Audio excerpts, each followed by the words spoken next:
Good morning. It's Thursday. Garland Nixon and Scott Ritter. Tony Blinken has made a trip to Kiev and he's singing songs and holding up the fort. Let's talk.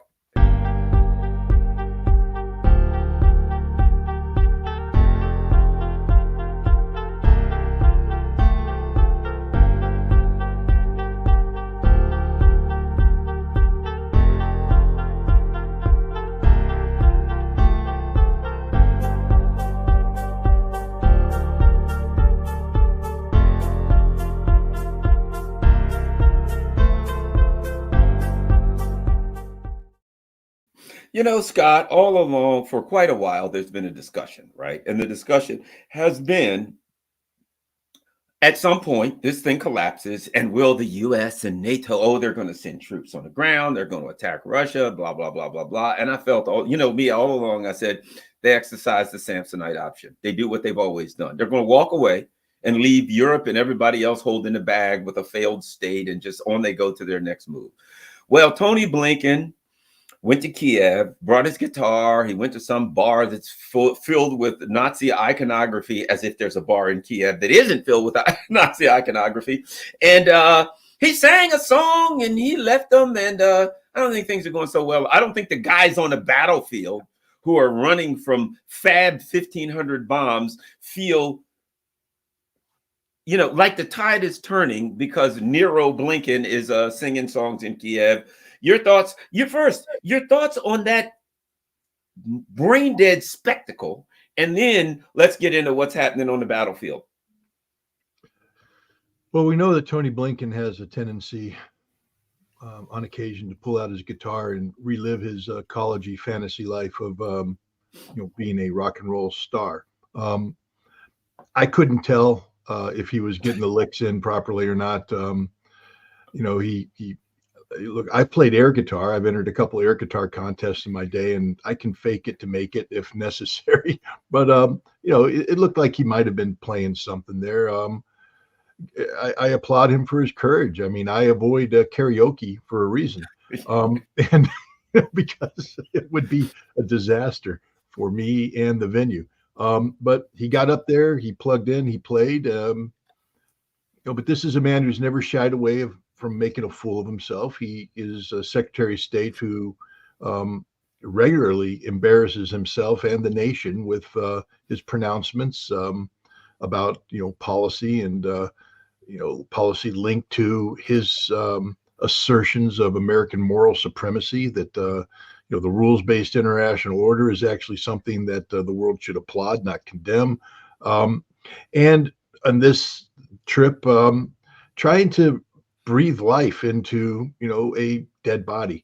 I was a firefighter and for a while, and I drove an ambulance, and I took paramedics and EMTs to a number of calls where there's somebody not having a good moment. And I've watched, and I've actually participated in CPR, some successful, most not. But I know what it's like to try and resurrect the dead. I sort of felt bad for Tony because he was trying to resurrect the dead. The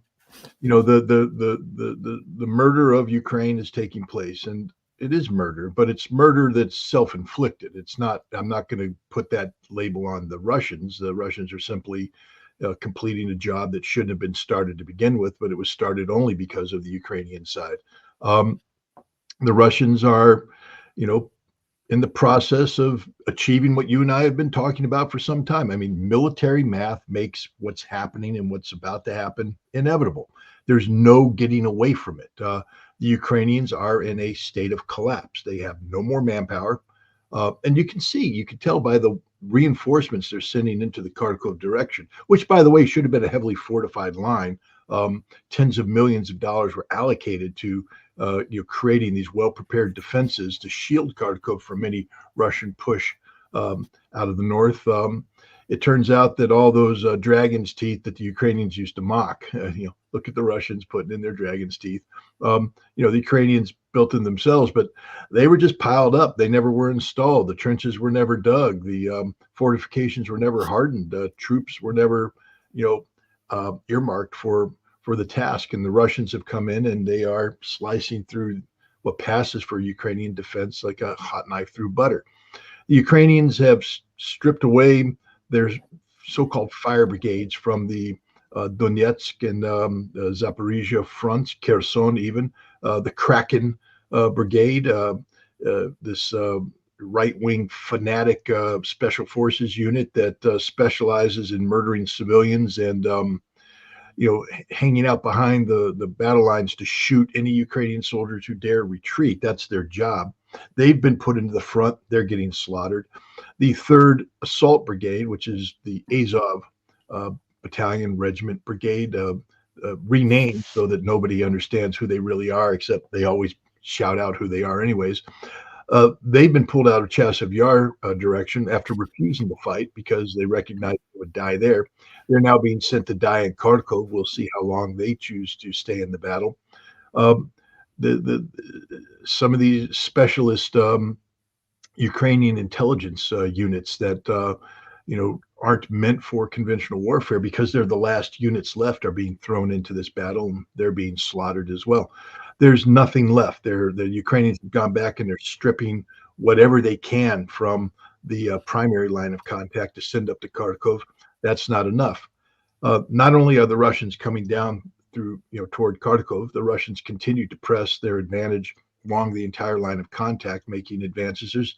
The Ukrainians can't stop them. We are looking at collapse. And I would say that if the Russians do what many people expect them to do, further extend the advance out of the north towards Sumy, where the Ukrainians have no forces, it's game, set, match, because at this point in time, the Ukrainians, in order to meet that, will have to stretch everything so thin that the structure will just fall in on itself. This is the destruction of Army Group Center, the Operation Bagration that took place back in July, August of 1944. We're seeing that play out in its modern variation today on the fields of battle to the north of Kiev and along the Donbass and Zaporizhia fronts. Blinken can't change this. I mean, he can't come in and just go, as much as he wants to look like an elderly Harry Potter, oh gosh, I'm having a roll this morning. There is no magic wand he can wave to suddenly make Ukrainian military formation show up. There's no magic wand he can wave to make equipment appear on the battlefield, because the Russians are interdicting it the second it crosses the border. As all this billions of dollars of equipment start making their way to the front, it's being blown up in the warehouses so that by the time it gets to the front, there's not much of it left and there's no one to give it to because all the soldiers are dead. What did he talk about, though? $2 billion more. Again, it's election year. That was supposed to be $65 billion. Well, that Where's was the other 63. This is additional. This is an additional $2 billion.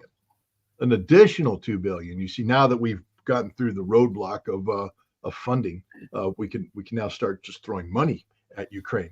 And this is here I am. Okay, I'm a Ukrainian. I'm like, Blinken's coming in. All right, America's going to step up. They're going to do something leadership-wise because America's this great leader. They're going to help us because they promised to always stand by our side, never walk away from us. They'll be there till the end. Well, it is the end, guys. We need stuff right now. What are you going to do? Here's our shopping list. Top on the list. We need two, not one, two Patriot batteries. We need them right now because the Russians are slaughtering us. And Blinken comes in and goes, well, might get you one, maybe sometime. But what I want to talk to you about is a $2 billion joint defense production plan that I have, where we're going to come in and we're going to help you reinvigorate your defense industry. And we're going to begin joint production of stuff that maybe once the factories are renovated and remodeled and built 2 years from now, you might be able to produce something. The Ukrainians are going, dude, there ain't going to be a Ukraine in 2 years. It ain't going to be Ukraine in 2 months. This thing is done. That was what Blinken had to offer. Words, empty promises. And then he got up there and he crooned, keep on rocking in the free world. If you're going to betray everything you claim to stand for, if you're going to get up there and, walk away from the obligations that, you personally and your nation have made to the Ukrainians, in the name of democracy, in the name of freedom, I couldn't think of a more hypocritical song to sing. So it was perfect. It was actually, when I first saw it, I was like, this is horrible. This is, the more I reflect on it, this was the perfect night. Tony Blinken, the Secretary of State, looking like an elderly Harry Potter, trying to play a guitar, singing a song, Keep on Rocking in the Freeing World, that was performed by a Canadian, that was mocking America, not celebrating America. Yes, it was. And he's singing it in a bar that's noted for its allegiance to Ukrainian nationalist ideology. It was perfect. It was literally the perfect night. Tony Blinken deserves the Presidential Medal of Freedom for this, because the Presidential Medal of Freedom now has an Orwellian connotation. It's not a Medal of Freedom. It's the Medal of Betrayal. And that's exactly what America is doing to Ukraine right now, betraying them.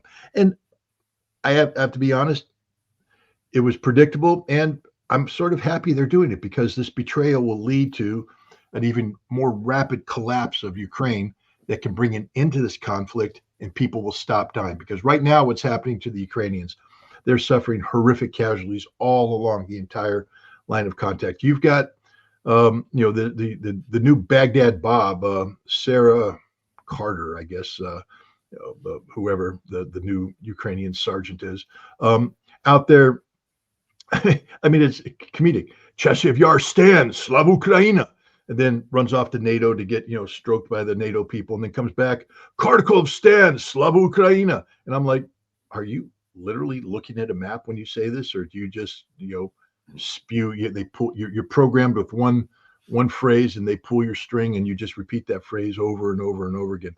But that, again, just like Tony Blinken is the perfect symbol of the collapse of everything America's supposed to stand for, Sarah Ashton Carter is the perfect example of what Ukraine is, and because it's nothing.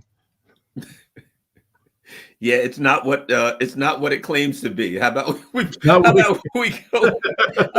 with that? It ain't exactly it claims to be. And they have difficulty with their pronouns, because when I see Ukraine, I don't see freedom and democracy. I see Nazi Banderas to Azov, but that's okay. I mean, pronoun confusion seems to be rampant in Ukraine today.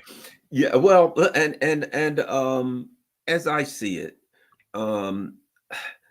there's a number of elements here, but you can focus on the military. Obviously, what's happening militarily is catastrophic to be charitable for the Ukraine project. But I've always felt like this.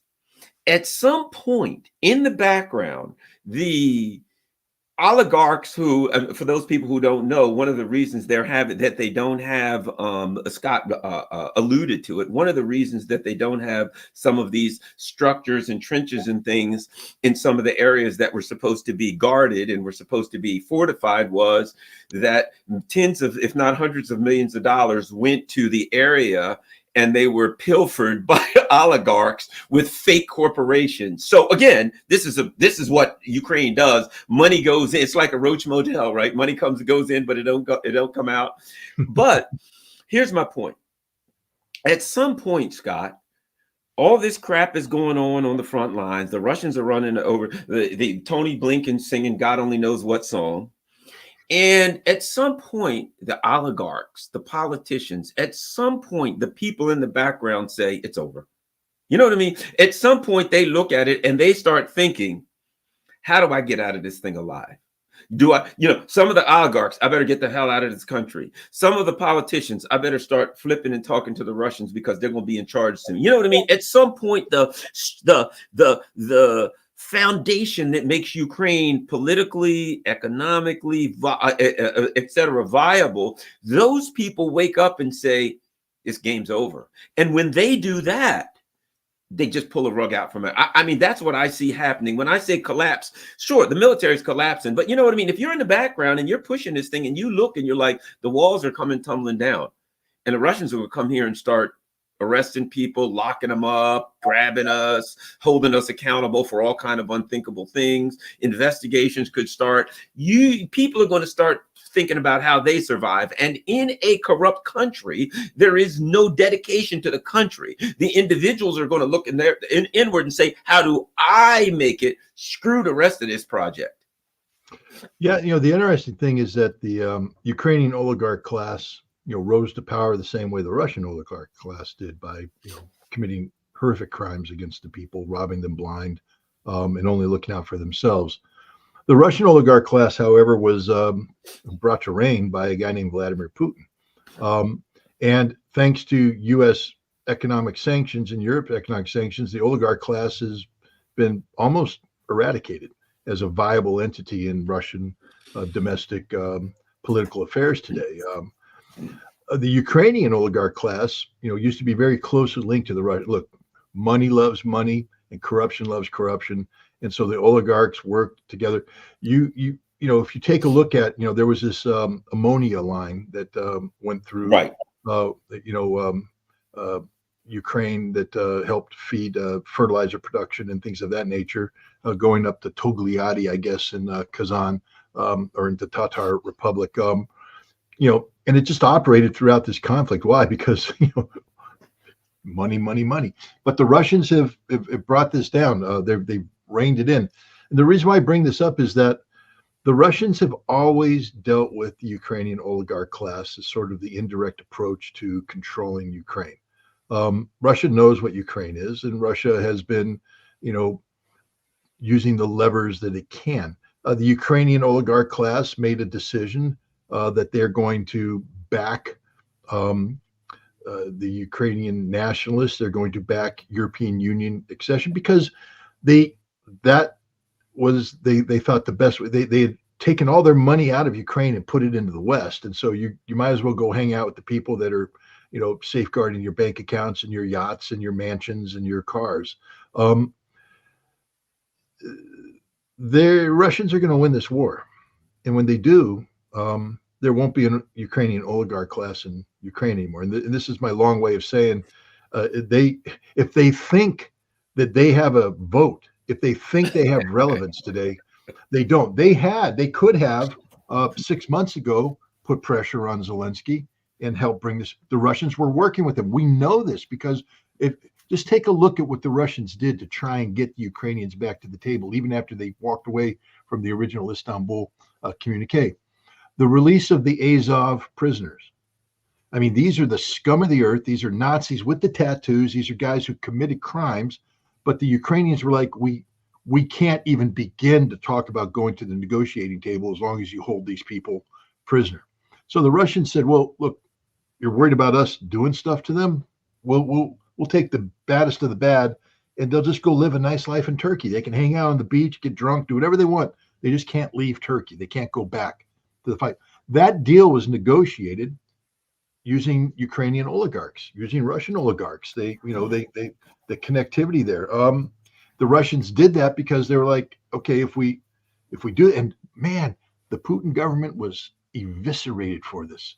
When Turkey released the Azov prisoners back to Ukraine, I mean, for all those people saying it's a brutal dictatorship, nobody can dare speak out. Oh, I don't know if you were listening to what I was listening to when the Azov guys went back, but Russia was ablaze. But the reason the Russians did that is that they were trying to get the Ukrainians back to the table. Russia's been sincere about wanting to negotiate it in. They don't want to do what they're doing right now.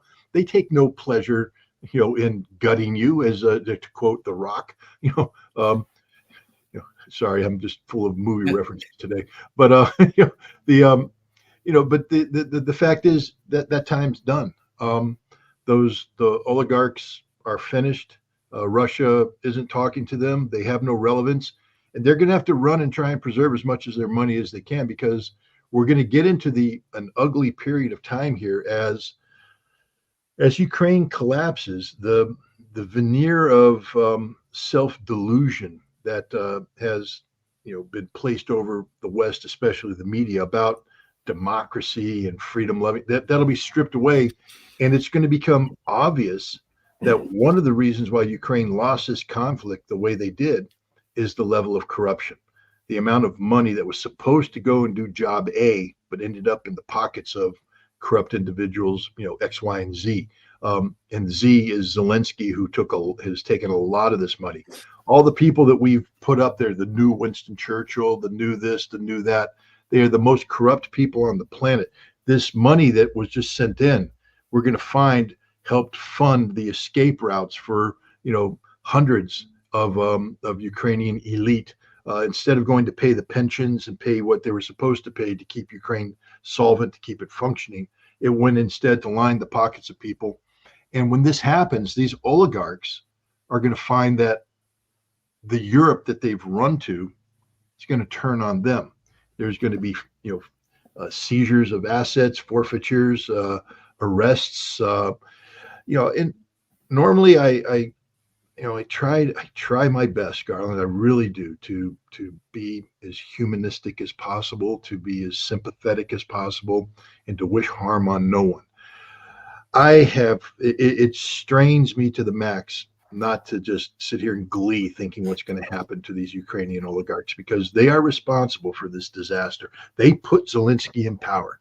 They put him in power together with their Western controllers. They helped orchestrate this whole scam, servant of the people, this taking a man out of nowhere, this comedian with no experience, suddenly was put on a TV show, the Ukrainian version of West Wing, and he became, people said, that's the kind of president we need.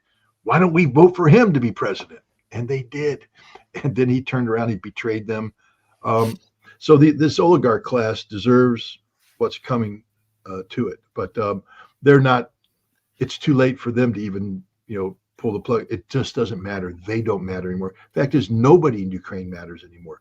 At the end of the day, what's going to happen is there's going to be a general who is going to have to make a phone call to his Russian counterparts and say, I need to surrender. And it's what happened in Berlin. I mean, if you take a look at the fighting, Hitler killed himself. They transferred command to, I forget the Donitz maybe, or some admiral that stepped in for a while. Himmler tried to seize power, but no, that didn't work. Goring, no.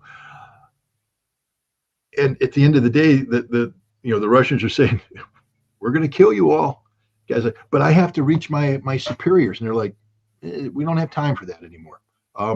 You come, you sit down. I think the general's name was Krebs, and he ended up, Krebs, right. Yep. And had to sign the surrender documents on his own volition because there wasn't anybody else out there to sign it. And in doing so, he saved the lives of tens of thousands of German soldiers and maybe 100,000 German civilians who otherwise would have died when the Russians rolled in and flattened the rest of the city. Some Ukrainian general is going to be called upon to do that, whether it's Sersky or somebody else, who knows. But at some point in time, when this collapse occurs, when you see everything going south, when you see the Ukrainian government flee, when you see Ukraine turn in on itself, it's going to be incumbent for some Ukrainian general to say, okay, I'm going to sign the unconditional terms of surrender. And that's how I see this thing ending. I know China right now is talking with Putin, and China's always a wild card. You can't ignore it. And they're talking about their peace plan, and the Russians, of course, wisely are saying, you're sure, but they know the Ukrainians aren't going to, there's no realism. And so the Chinese will come in, try and get the Ukrainians to be realistic. The Ukrainians won't be. The situation will collapse. And then at the end of the day, the Ukrainian version of Krebs is going to sign a document that's going to bring an end to this conflict unconditionally in favor of Russia. And the West sees that. You already see people in the West talking. Stoltenberg, I mean, the man who, stuttering Stoltenberg, who, was, we will be there till the end. Now he's saying, post-conflict reconstruction of Ukraine, there ain't going to be a Ukraine to reconstruct. The most accurate, honest thing he said in a long time. I mean, he finally recognizes that if this war doesn't end soon, we're not talking about the Western reconstruction of Ukraine, because there won't be a Ukraine for us to reconstruct. It won't exist. The other discussion, I think, and I felt for a while, this is the Russian plan. They want to. No question. Let me put it a different way. If I were making decisions for the Russians, I'd say we got to have Odessa for a number of reasons. You know what I mean? We got to control the Black Sea, for coast. For I would look at it like this: we had to fight this fight.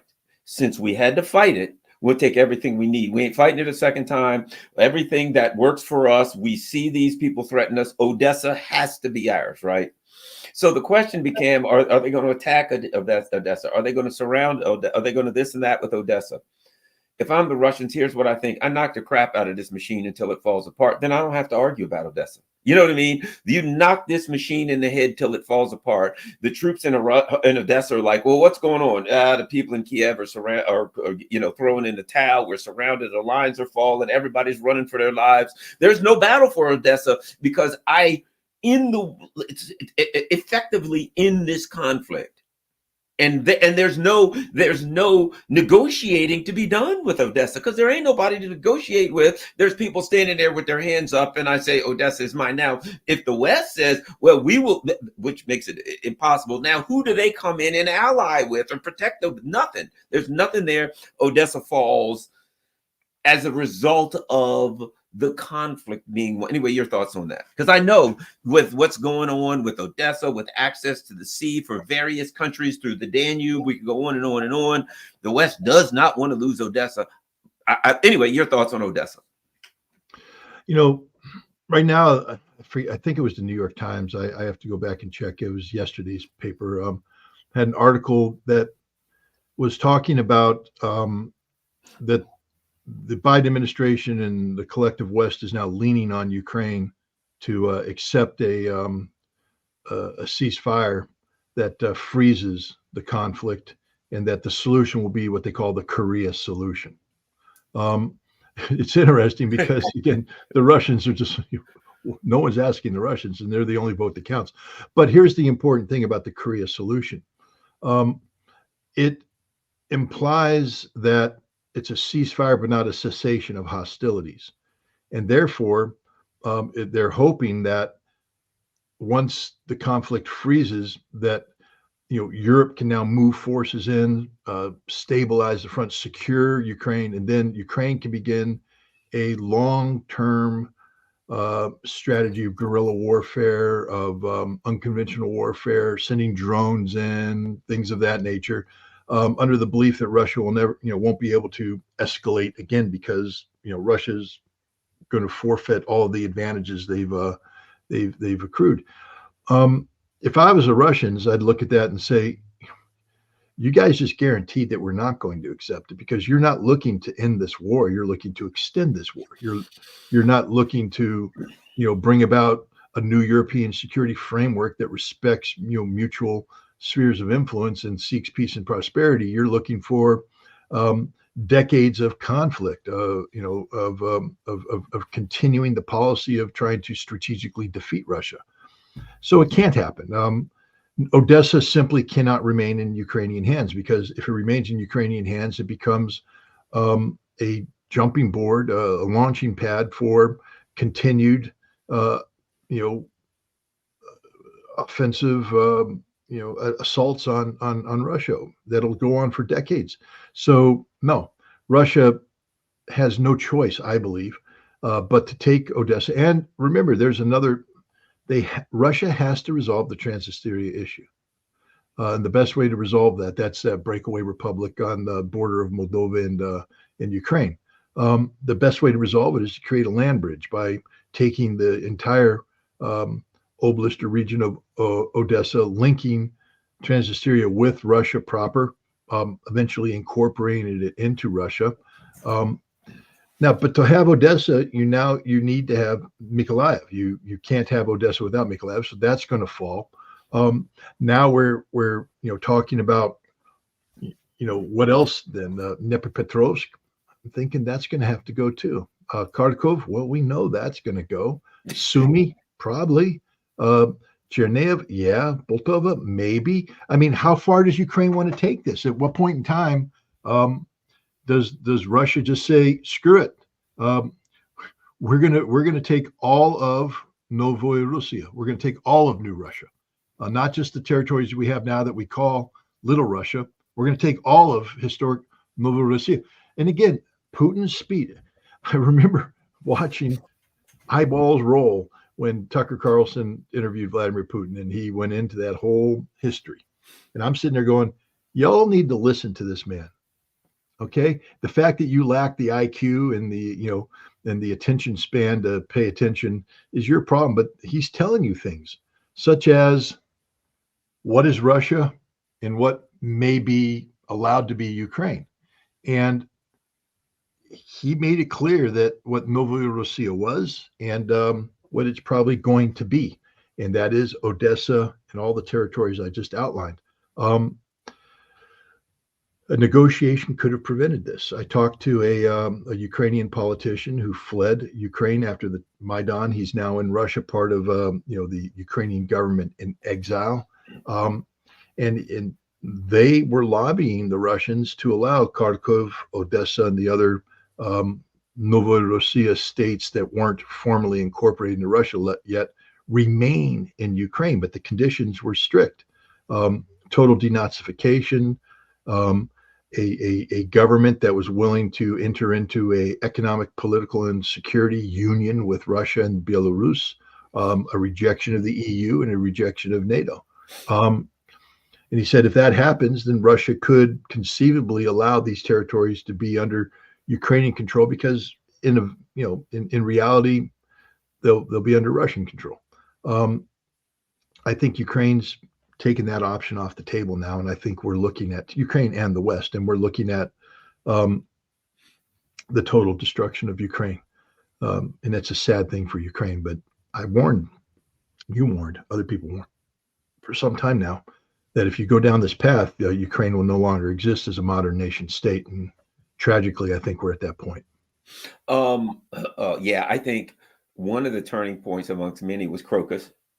Yeah, I think that the Crocus All attack. I think that put a changed the mindset of those who had any thoughts of possibly being able to negotiate, of possibly being able to work out a deal in the long term. Blah blah blah. I think at that point, the public opinion has come to a point where the leadership of Russia, doesn't have any alternatives. I think it's the same as like when they made a deal, they let the Nazis go, and the Nazis ended up back in the fight, right?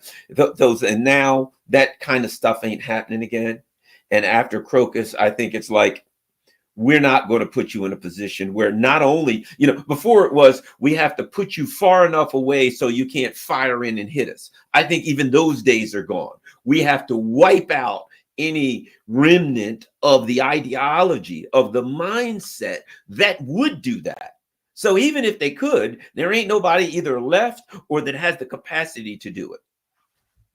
No, I look, denazification. Again, I had another conversation with another member of this Ukrainian government in exile, former prime minister of Ukraine. And he talked about what denazification meant. And remember, this is a man who's a Ukrainian. Because I said, what's the future of Ukraine? I mean, Russian appointed guys. And he said, no. The future of Ukraine is after a period of denazification.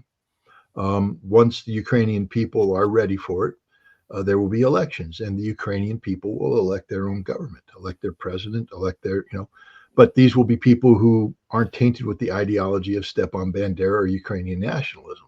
I said, well, how do you get to that point? He said, well, that's the difficult part, because he said it will be long and it will be difficult, but there is zero tolerance. The Ukrainians look back at what happened in the 1950s. When the Russians in 1954, 1955 annihilated the Banderist movement, the organization of Ukrainian nationalists. Hundreds of thousands fled Ukraine, went into diaspora in Canada, the United States, Great Britain, elsewhere, but hundreds of thousands were captured. And Russia sent them off to the Gulag, back when there was a Gulag. And there they should have rotted for 25 years, while Russia went in and tried to rebuild Ukrainian society. Remember, at the end of World War II, the population was pretty much denuded. There was nobody there. And in order to help revive Ukraine, Russia brought in, especially into Western Ukraine, a lot of teachers from Eastern Ukraine, from Russia, Russian-speaking teachers. And these people were murdered, slaughtered, hacked to death by the Banderists. This is in the 1950s, 200,000. It's a big, big number. The fighting that was taking place, I think, is 40 some odd thousand Soviet Red Army soldiers and Ministry of Interior troops were killed during this time. This is post World War II. And so, this area was on fire, literally. And the Russians finally broke it, forced people either in exile or in prison. But then Khrushchev comes along almost immediately after and gives his secret speech on Stalin, targeting to de-Stalinize Russia. And they open up the Gulag and they release the so-called political prisoners. And all of these Banderists, hundreds of thousands of them, were brought back to Ukraine, where they were rehabilitated, and they began the process of insinuating themselves into the fabric of Ukraine. So that by 1990, many of these Banderists were now mainstream. This is why we could get, Yushchenko and, a guy who became the president of Ukraine, who immediately if you remember the Orange Revolution in 2004, 2005, he's the guy that came to power and immediately made Bandera a national hero of Ukraine. Just first thing, he's a national hero. This is in the Ukrainian nation, especially in Western Ukraine, and it's got to be rooted out. Because if you don't root it out, it'll just go into hibernation and wait until you let your guard down. They'll re-insinuate themselves in, and next thing you know, you have a Ukrainian nationalist problem again. Right and now, the West will feed it. The West will feed it like they do now. If you don't wipe it out, absolutely the West will feed it. Continue to feed it. We've got the seed stock. It's like, it's not the greatest analogy anymore, but when you have, the white rhino population go extinct in the wild, but around the world you have, breeding pairs in zoos who breed, and then they say we're going to reintroduce them into the wild, and so they bring them in and they try to reintroduce them, etc. Right now, throughout the world, there are breeding pairs of Banderists. Right here in Ellenville, New York, there's a Banderist camp. I've been there. I went there because I was so angry.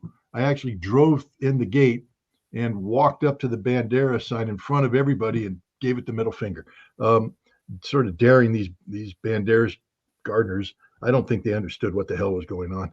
And I got out of there before they could figure it out. But, they're right there, right in my backyard. These Banderas are. They're everywhere. They're in Washington, D.C., in Canada. Canada is full of them. And so, the deputy prime minister is one of them. Prime minister is literally raised as a Banderist. So you have these breeding pairs out there that can repopulate, Ukraine, which is why they need to be eradicated. And the Russians can never allow these zoos to repopulate Banderism in Ukraine. It has to be eradicated once and for all. You have to ensure that the habitat is not conducive to reintroduction. Yeah. All right. I do want to ask you about Gaza, but let's start here. We don't have a lot yet. I've got a friend who's just recently traveled to Slovakia. I'm going to be able to talk to him tomorrow. He's finding out as much as he can. But Robert Fica, I always say, it looks like FICO, like your FICO credit score here in America, but I understand it's Fica. But at any rate, there's a history in the West and in Europe of, people who didn't go along with the, with what the powers that be wanted, meeting an untimely demise. We don't know yet, but let me say this.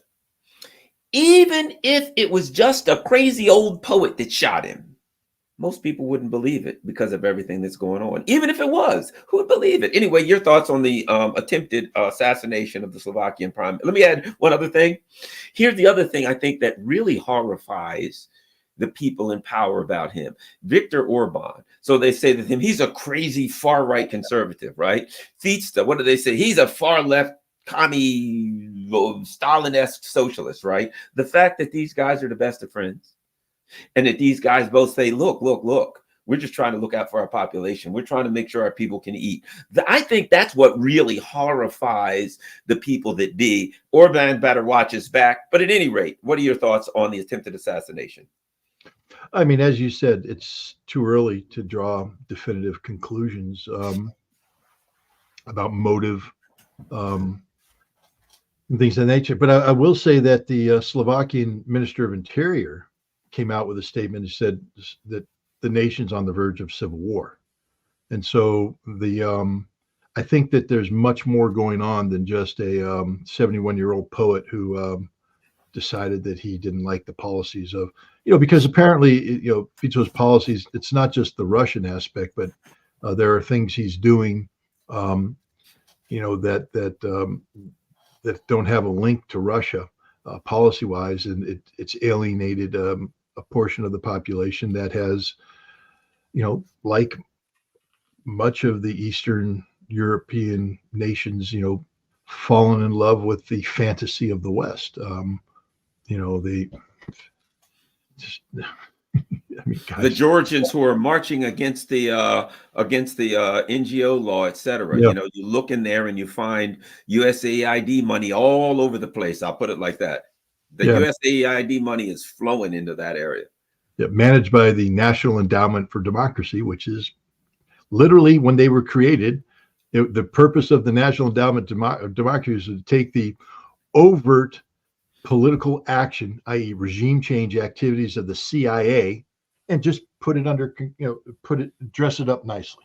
But it was the same mission.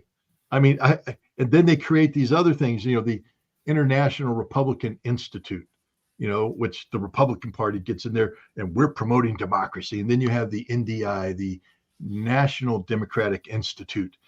They do the same. So they take NED money and they further, shield it under these two things, which are full of young college kids, idealistic, regime change, warmongering son of a bitches who go out there, and I despise them all. I don't have anything nice to say about them because they pretend to be doing, God's work. And these are true believers. These are the same. Because you and I are both old enough to remember 2003, after the invasion of Iraq, when Paul, the guy who they put in charge of everything, became the new czar of Iraq.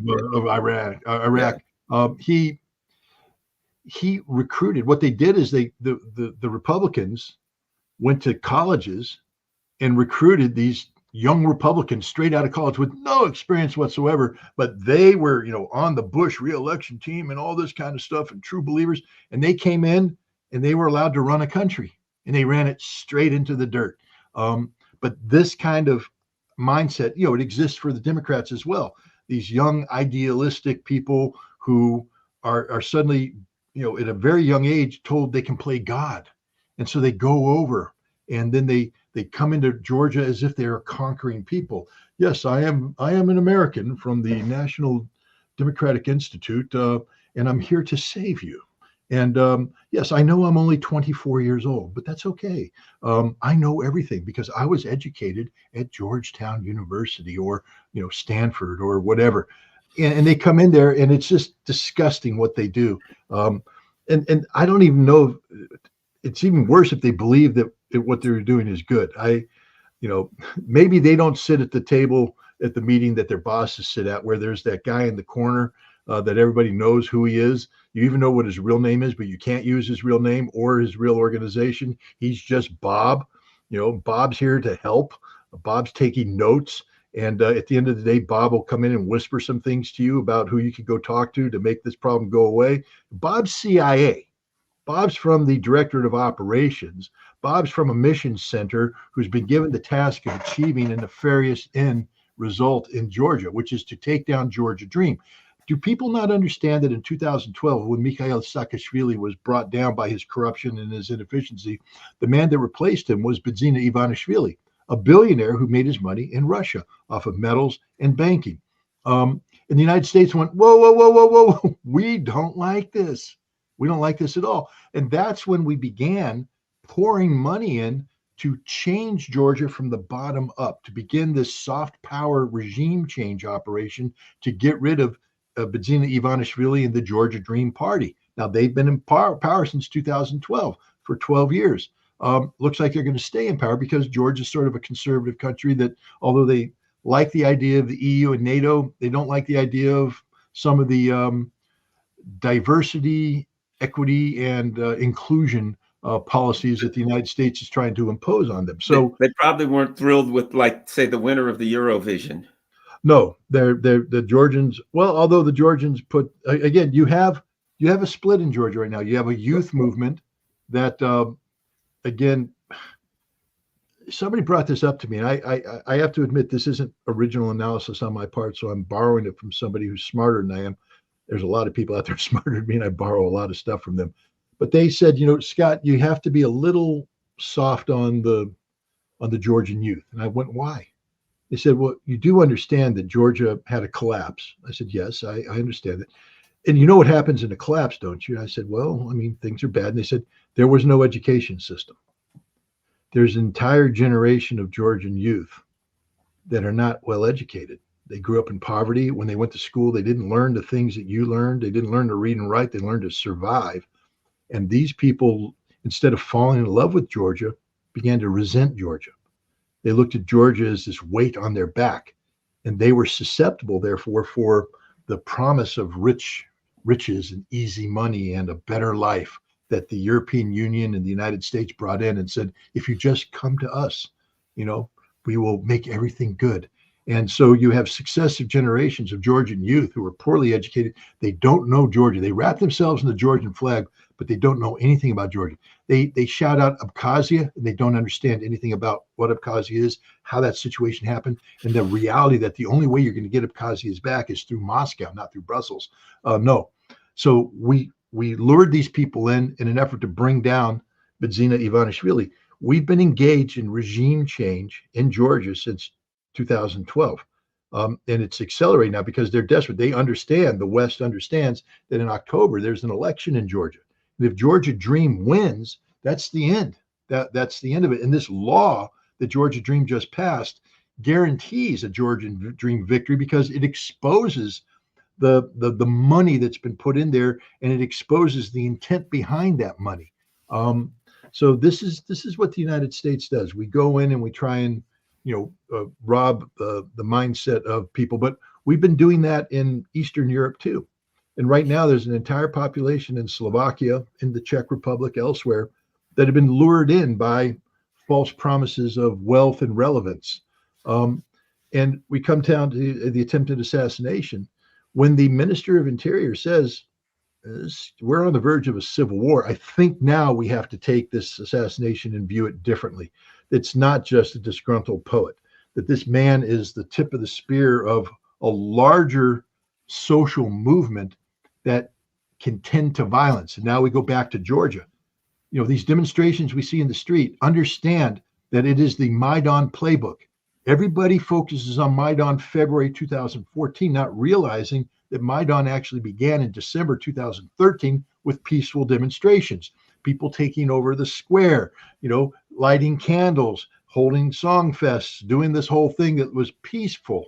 But all it was what it did is it helped create a permanent presence of, anti-government dissent in the city center that then was allowed to dig in and fortify, put up the barricades. And then at the last moment, it suddenly gets taken over by the violent people who turn it into open warfare.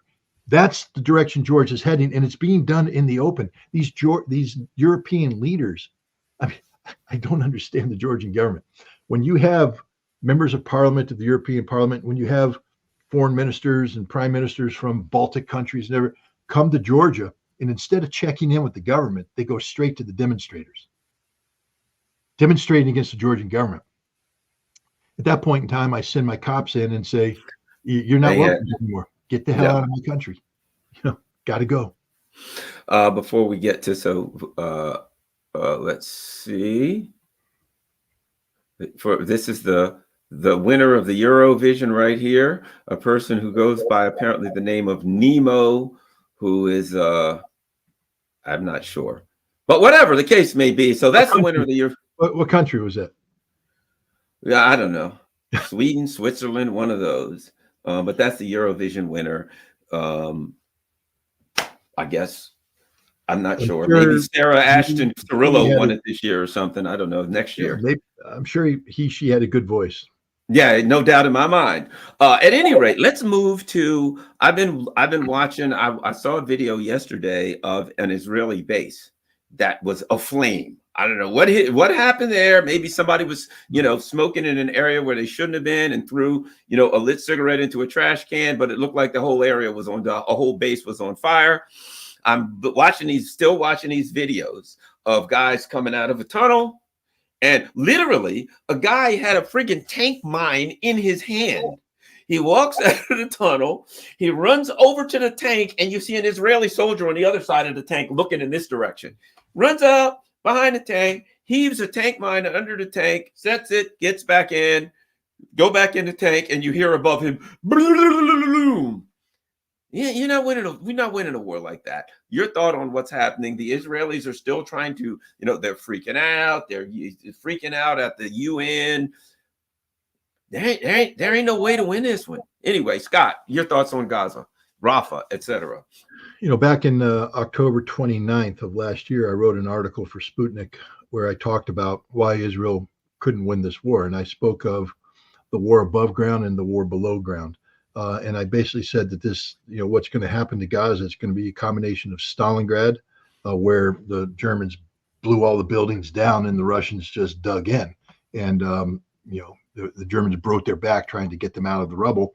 And Iwo Jima, where the Japanese went in and dug tunnels and the Marines were, we won the battle, but it was hard fighting. Now, if you take Iwo Jima, because above the ground, it was flat, volcanic, sand, no real terrain features. If you take Iwo Jima and you put Stalingrad on top of it, you got Gaza. And that's what's happened here. The Israelis cannot win this. They were, again, we start with just a fundamental understanding that on October 6th, Israel wasn't planning for a major operation against Hamas in Gaza. That for the last 2 years, they had been planning for a major operation against Hezbollah, potentially Syria, et cetera. The worst they were expecting from Gaza and the West Bank was intifada, some unrest that could be handled with border troops, et cetera. At no time did Israel say that the primary battle was going to be fought in Gaza with, 300,000 troops, or now tens of thousands of troops. That's not what they planned for. On October 6th, on October 7th, Israel was humiliated, put back on their back feet, punched in the face.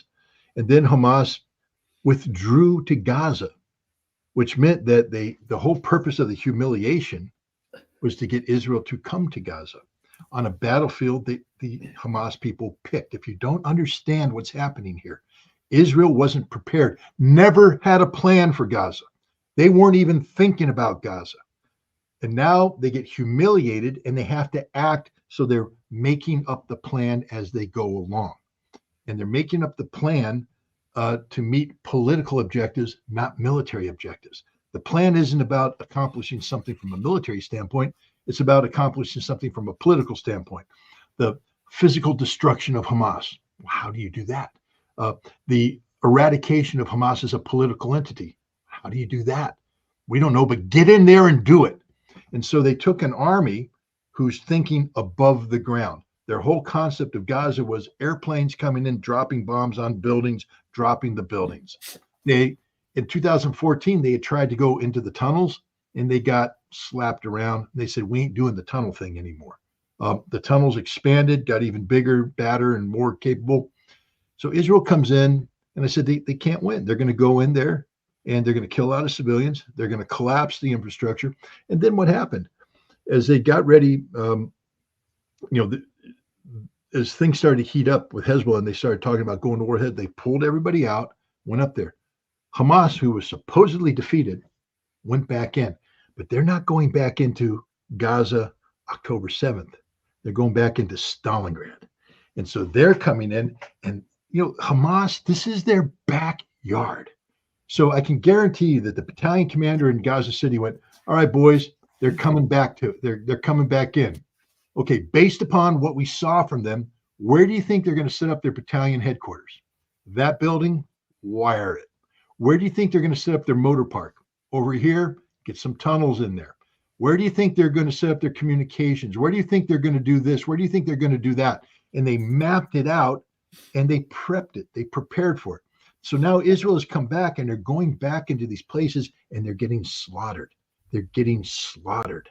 The buildings they're in are blowing up around them. They're walking into ambushes. They make a lot of assumptions based upon what happened before they withdrew. About security, and there's no Hamas here. Because they're fighting the above the ground battle. They don't understand that Hamas is fighting the below the ground battle, and Hamas is popping up and wiping these guys off. The casualty rate right now of the Israelis in Gaza is higher today than it was even in the early stages of the fighting, and it's only going to get worse. The Israelis are demoralized. They're not ready for this. They're not ready to they can't accomplish the tasks they've been given. So the only thing they have left, look, this is what I call the My Lai syndrome. It'd be interesting to talk. Maybe I'll ask Cy Hirsch next time I talk to him. The mindset of what went into American troops when they committed the My Lai massacre. The frustration that existed that they were patrolling this area and the mines kept going off, the explosions kept going off, and they looked at this population that was openly hostile to them, and they said, we're going to blame them.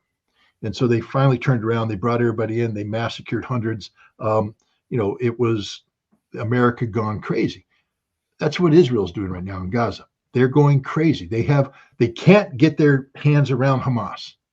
So any man of military age is automatically called Hamas and treated horribly, whether they're doctor, lawyer, baker, driver, doesn't matter. They're being treated as Hamas. The Israelis have said that all Palestinians in Gaza are Hamas, all of them, not just Hamas, but human animals. So they've dehumanized the civilians, and now they're just in the business of slaughtering civilians. That's all they're here to do right now, is kill civilians. That's all they can do. That's it. That's all they can do. They can't beat Hamas. Their fight against their military battle has just turned to be total futility. And one of the things it reminds me of it is as I told you, my brother did 3 tours in Vietnam, and he talked about it plenty of times. He said, look, you take this area, you got to leave people all over it, and they're going to get hit, and they're going to get harassing fire, and they're going to get mortars coming in at night and harass. He said, but you take this area, you leave it. When you come back tomorrow, you got to fight just as hard as you can, because you never own any territory. Everything you take, you leave, you come back. They say, okay, we've cleared this area out of Gaza. In Gaza, then they go away. They say, now we're going to come back in and we're going to set up. And when they come back in, they get hit harder than they could, because now it's a trap. Now it's a complete trap. Now they think they got it. That's the best trap. Now it's been booby trapped. It's been set up. I understand they're setting up fake tunnels so that and booby trapping them. Oh, we found a tunnel. You go down and you search the tunnel rats, as they call them. Well, guess what? You come to the end. Oh no, there's nothing here. Boom, the whole thing blows up and burns everybody. So it's a full setup.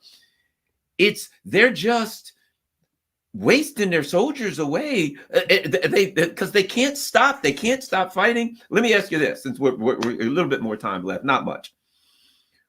The protest, the effects of the protest, the effect of the beating and attacking of the protesters, the spread of the protest. Your thoughts on the protest, Scott? Ritter. Not to read too much into them, because it's always dangerous to get ahead of yourself, but these protests are part and parcel of a global transformation that's taking place when it comes to public relations for Israel. Israel used to have one of the greatest PR machines in the world. Look, I know, Garland. I went to Israel, and the first thing they did when I got there, once they realized, okay, we're going to be working with this guy, is they put me on a helicopter. They flew me to the Golan Heights. They showed me how the troops fought up. And you're a Marine, Scott. Could you imagine fighting up this terrain? I'm like, no, it looks like it's tough terrain to fight up. I wouldn't want to do it. And once you took it, would you want to give it back so you'd have to do it again? No, I wouldn't want to do that. Okay, so now you understand our position. Yeah, but it's not your land. That doesn't matter. We're never giving it back because we don't want. And when you're in the Golan, you look back on Galilee, look at all those Jewish towns. Yeah, well, half of them aren't Jewish, though, aren't they? He stole them from the Arabs. But we a conversation they don't want to have.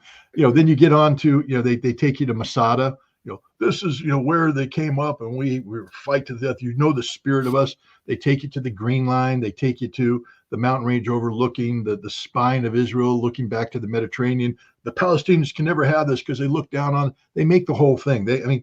And halfway through, they hit you with it, and halfway through, you're like, first of all, these are nice guys. When I go to a restaurant, it's civilized and they're nice people. They put me up in a nice hotel. And you start to go, wow, maybe they have a point. Because they're nice people and they're just throwing this stuff at you. It's all a load of crap. They're not nice people, first of all. They're demons who have dressed themselves up to look nice. But the first rainstorm comes and we see what happened. The beauty of what Hamas did on October 7th is they compelled Israel to expose the reality of Israel to the world. And now the world is walking away from Israel. And in the United States, the American students, the moral conscience of a nation, who'd have thunk it?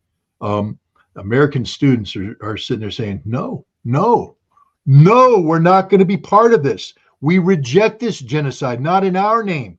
And they are rising up. Their faculty is rising up with them, and they can't be beaten down. In fact, the more the government tries to beat these students down, the more students come out, the more people start to rally around. Israel has lost control of the narrative, and this is the end of Israel.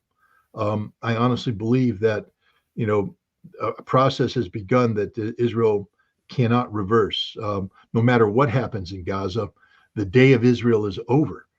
There will be a Palestinian state. And while everybody's going to talk about a two-state solution, Israel will never support a two-state solution. And since everybody's now agreed that there will be a Palestinian state, that means that it will be a one-state solution. Israel is becoming impossible to sustain. A key aspect of Israel is, how you get people to come to Israel. Aliyah, that's the return of the Jews. So if you're born a Jew in America, if you want to take Aliyah to Israel, you can go to Israel, you can become an Israeli citizen. They're going to bring you in and they're going to make you feel like you're part of this greater movement, the same propaganda that I got.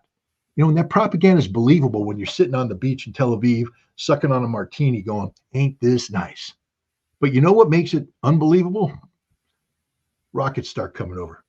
Iron Dome starts firing off. Things start blowing up. And you're going, wait a minute, what am I doing here? This is crazy. This is bad. And then you go back to your hotel and they say, don't worry, we got this under control. And normally Israel does. Okay, well, strong Israeli force defended us. That's good. We're 6 months into it and the rockets are still coming. Ain't nothing fixed. Not only that, the shops are getting boarded up. The economy is in the dumps. People are unemployed. The resentment in the streets. Israel is no longer the land of milk and honey. The facade has been stripped away. And I don't want to be too mean to the Zionists, but since I don't like them, I'll be mean to them at all. They're not the original Sabra, who came to Israel, the kibbutzniks who rolled up their sleeve and dug in hard and worked hard and all that. You may disagree with the ideology, but you had to admit those guys were hard working. The modern Zionist is a lazy, no good freeloader.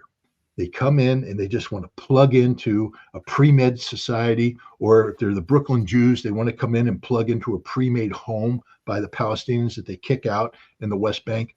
But they want the easy life. They want the subsidized life. They want everything to be great. And they want to fool themselves into believing they are the 51st state, that there is no difference between them and America. It's all wonderful. That's over. Israel will never have a day of peace again. The facade of security has been broken. Israel will never sleep peacefully again. I see on Twitter these guys showing pictures of Israelis on the ground because Iraq is over. Tough luck, guys. Welcome to hell. That's your future. And now do yourself a favor, take that second passport you have and go home. Get the hell out of this land because you're not welcome here anymore. And that's, I think in the next 10 years, you're going to see Israel depopulate, self-depopulate. I'm not talking about Holocaust. I'm talking about Israelis waking up going, yeah, we're going back to Poland, or we're going back to Australia, or we're going back to America, we're going back to Canada. We're getting the hell out of here because this is not a place we want to raise a family anymore. And once that happens, whatever remains of a Jewish population in the region will have to be absorbed by whatever Palestine is going to end up being. But that's the future right now. And I think the student revolt in America is part of the overall change in attitude, and it's going to change the political dynamic here in America as well. AIPAC is no longer the unchallengeable entity that it is. AIPAC is being called out for what it is: a pro-Israeli, pro-Zionist, pro-genocide aberration of America that needs to be rejected and eradicated from the American body politic. So I salute these students, and I would encourage them to turn the summer of 2024 into a long, hot summer. That as long as the Israelis are carrying out genocide in Gaza, you make sure that the American people never get a good night's sleep. You scream it in our face. You shout it in our face. You make us wake up every morning having to listen to the sound of your protest. You do this in the entire summer, and you roll into the next academic year, and you take over your universities once again, and you ensure that leading up to the election that Joe Biden knows that he will not get a single vote for anybody because of what he's done to the Palestinians in Gaza. And you let Donald Trump know that when he rolls in, he ain't going to be able to reverse that either. That what America's doing with Israel against the Gazan population is unacceptable. And the world is turning against us as well. Whoever the next president will be is going to run into a brick wall of, American population that is turned its back on Israel, finally, thank goodness, and an international community has done the same. And then our job will be not how do we save Israel, but how do we mitigate the collapse of Israel? Because Israel is a collapsed state, is a failed state. Israel will no longer exist in a decade. I agree. And it's, I would even go further. Israel, as it was understood, doesn't exist now. You know what I mean? Now it's gone. It was portrayed as a military power in the Middle East. That ghost is dead. It buried, gone. Nobody fears Israel militarily, right? It was, they pushed around the world this concept that Israel was a democracy who, blah, blah, blah. And it was a Western and it was a liberal and blah, blah, blah. That's dead. That it had a great economy, tech, economy, done. Everything about it, and the philosophical foundation that Jews are not safe anywhere else. They're not safe in the US. They're not safe in the EU. They're only safe in Israel. Come here and we can protect you. Well, when they know you can't defeat Hamas, you can't defeat Hezbollah, you can't defeat Iran, you can't defeat your adversaries. You couldn't go ahead. The only thing you could do is push a suicide button. You have left is a nuclear weapon that says that you say, you know what that's like? That's like the guy who says, you know what? You're in here and I know you're going to kill me, but I'm going to pull the pin and we're both going to die. Well, nobody wants to go out with you. The rest of your friends are going to go, wait a minute. Can we leave the room first before you pull that pin? You and that guy can die. I'm going home. I got a game to watch. Excuse me, I got to take this call. Yeah, exactly. But at that point, you got nothing. So I would go as far as to say the Israel, the philosophical, the description of what we were believed to make Israel is already over right now, that it's already dead. But you get the last word, Scott Ritter. No, I agree with you. What the Israel has collapsed, but there's still a facade, there's still a framework that's there that needs to be brought down as well. And that's called Zionism. And Zionism needs to be eradicated forever. That which breathed life into Israel. We're going to come back to what we started, the CPR analogy. Guys, Israel isn't worth giving CPR to. Sometimes I imagine that if you came out of a situation where somebody had just murdered a family and all that, and they were shot and laying there bleeding out, that you might be a little bit slow getting out of the ambulance. Exactly. Go, where's my bag? I got to go back, get the bag. Oh, look, McDonald's cheeseburger. I got to eat this first. And you're just going to let it bleed out. Israel's bleeding out right now. We got to let it bleed out. Don't revive this thing. They did it to themselves. They don't deserve your sympathy. They don't deserve your support. It's high time that we start supporting the people that we turned our backs on, me included, for many decades.